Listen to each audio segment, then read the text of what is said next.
Dan saudara tahu kalau saudara membaca kitab Kejadian dengan teliti, nanti saudara menemukan sebuah surprise yang luar biasa.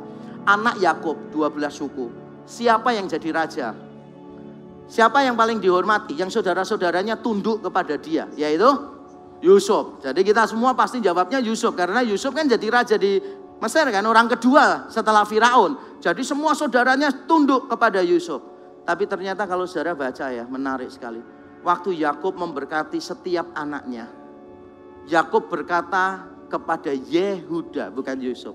Kepada Yehuda, Yakub berkata begini, kepadamu akan tunduk anak-anak ibumu. Kepadamu akan tunduk anak-anak ibumu, dan tongkat kerajaan tidak akan berpaling daripadamu.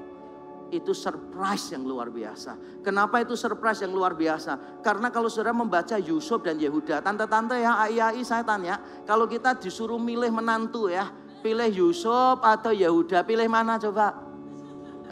Ya kan?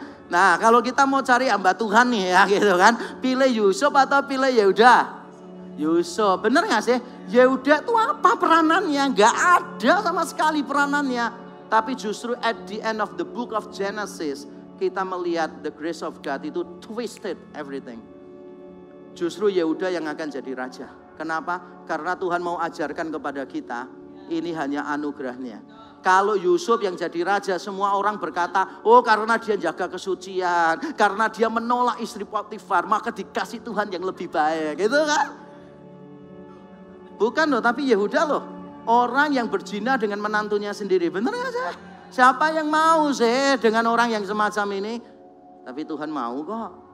Makanya dari Abraham akan muncul banyak raja, dan Tuhan bukan cuma bicara tentang banyak raja, tapi Tuhan sedang mempersiapkan satu raja dari Yehuda. Dan nanti dari Yehuda akan muncul anak Daud, dan dari sanalah kita menemukan Yesus Kristus. Jadi bukan cuma akan muncul many kings, tetapi juga akan muncul the King of Kings, Allah kita Yesus Kristus.